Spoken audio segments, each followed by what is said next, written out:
Hi everyone, welcome back to Fit and Flourishing Coaching. Before I get started today, if you could do me a favor and please like this video, and then if you have not done so, please subscribe to my channel. It really helps people get the message out and it helps me as well. So today I want to talk about the mistakes that I made when I first started out on my fitness journey. And this is going to be a longer video today, so grab a cup of water, grab some tea, whatever, and we'll get started. Okay, so first, number one was sorry guys, hold on, let me grab my notes.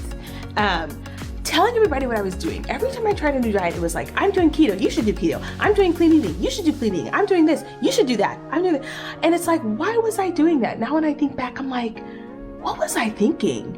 And a lot of it was because number one, I was convincing everybody else so they could get on board with me because I needed their permission.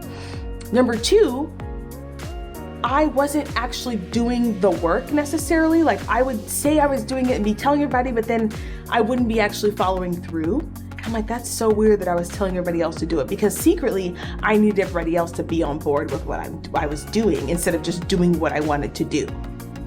Okay, my advice there is to just find a plan. Don't tell anyone you're doing it, because why do you need to convince everyone else of what you're doing? And I know people are like, well, what about accountability? I'm like, yes, but you also need to be accountable to yourself. This is one of the reasons why I stopped training people in person. I used to train clients in person, and I do it every once in a while, but I really want my clients to be accountable to themselves and to really hold themselves accountable for the exercise and the nutrition piece. So when you're not telling everybody else, asking them technically for permission to do what you want to do, you are holding yourself accountable. There's no one else doing that. Okay, so that was mistake number one, telling everybody, I'm doing this, I'm doing that, I'm doing this, I'm doing that, instead of just doing the thing, right? Okay, mistake number two, expecting weight loss to be super quick. And I blame the media, I blame Instagram, I blame fitness TikTok, I blame fitness whatever for telling people that they can lose 20 pounds in 30 days and 40 pounds in 60 days and things like that, which is totally possible actually. But those typically don't produce long-lasting results, and expecting that it was normal to lose large amounts of weight in short periods of time. The reality is that 1/2 pound to 2 pounds a week is actually healthy fat loss. And if someone had drilled that into my brain when I first started, I think I would have been on my fitness journey a little bit earlier, and I would have stuck with it a little bit longer when I first started. Because in my mind, it was like I'd seen ads on television. It was like, you are going to be shredded in 30 days. And I expected it. I expected to be shredded in 30 days, and I expected to lose all this weight so quickly. And I didn't realize that wasn't normal. So mistake number two, expecting weight loss to be quick. The reality is true fat loss is slower. It's a slower process. It happens over time. 6 months, 8 months, you'll start to see drastic results. And that also allows for you to change your mindset and change your fitness lifestyle. So where you're actually now a fitness person, you're a healthy person. You didn't just do a plan with a deadline, which is the biggest problem with what we have today, is people are like, well, I'm just going to do it for 30 days. No, that's your problem, sis. You need to do this for the rest of your life. So if you can't do this for the rest of your life, then this is probably not the plan for you. Okay, mistake number two. All right, mistake number three. This kind of ties in with number two. Changing programs every 3 weeks because results weren't fast enough. Isn't that ironic? Like, oh, well, keto's not working for these 3 weeks, so I'm going to change something else and do something else. Please understand that your body actually needs time to adjust. Most people don't see changes within a week. They see changes after 4, 8, 12 weeks. Your body needs at least a month to really adjust. Give it time. Give it time. So don't expect. If you keep changing your plan, you never really know what works. In reality, I would say give it 6 months, but I'm being generous by saying give it a month. Okay, so that was mistake number three, trying something new every few weeks because results were not fast enough. Number four, having cheat meals. Oh, I hate cheat meals. I used to do them. But what I found is that with myself and with my clients, if you have cheat meals, you tend to eat way more than you would if you just ate in moderation.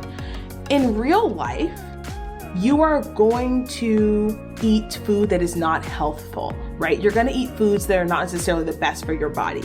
So it's not cheating, it's just incorporating healthy foods into your lifestyle.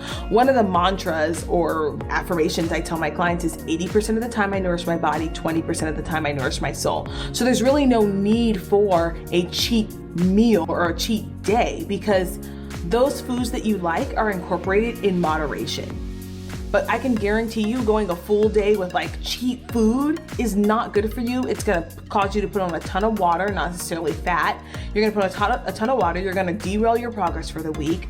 Why not just have 2 slices of pizza instead of having a whole pizza because it's a cheat day and you can never have it again? Okay.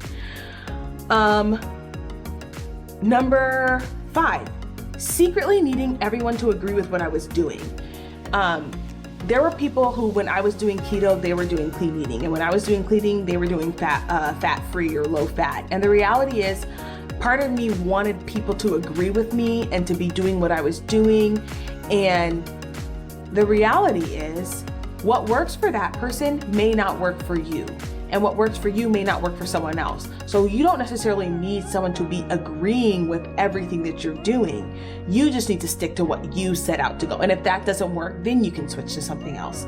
But again, as I said in my earlier point, trying something for 3 to 6 months is actually going to be more beneficial than switching it up every time someone else says, oh, well, you should try fasting, or you should try low carb, or you should try high carb, or you should try vegan. And you're switching your plan up every few weeks because someone else doesn't agree with what you're doing. Okay. And another piece of this is a lot of us have family members or significant others or friends who really are not the healthiest.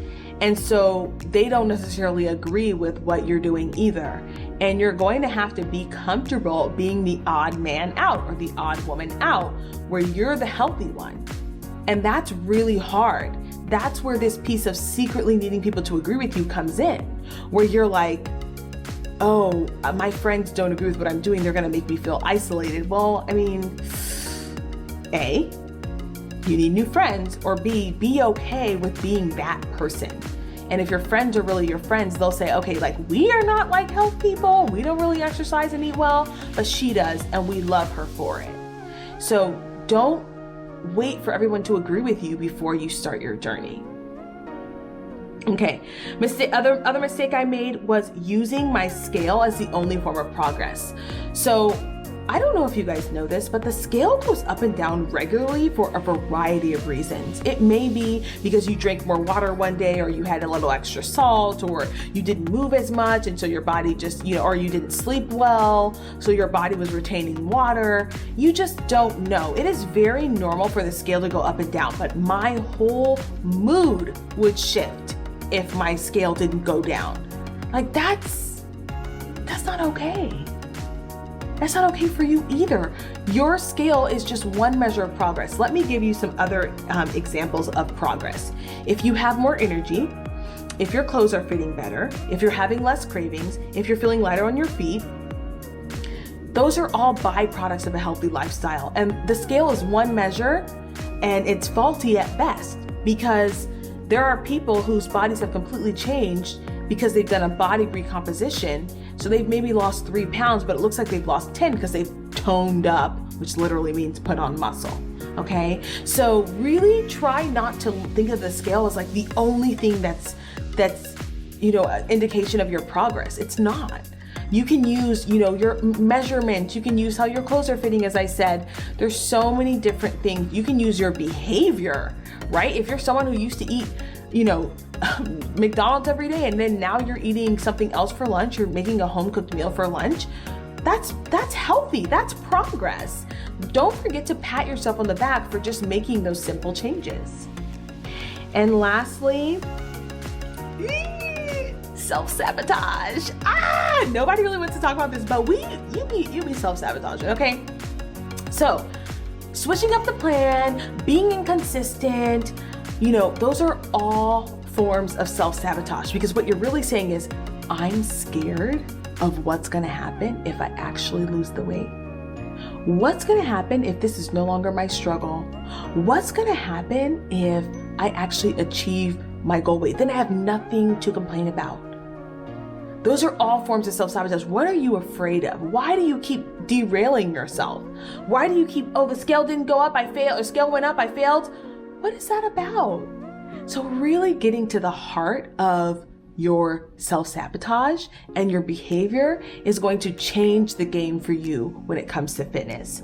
I do have a video on self-sabotage, and I'll try and link it, put a card somewhere in the video, because that is the number one reason why people don't reach their goals. It's the self-sabotage. And once you can get to the bottom of that, you'll be surprised at how quickly you see results. So you guys, let me know, what are some mistakes you made when you first started out on your fitness journey? Leave them in the comments below. Don't forget to like and subscribe as well. And I'll see you guys in the next one. Bye guys.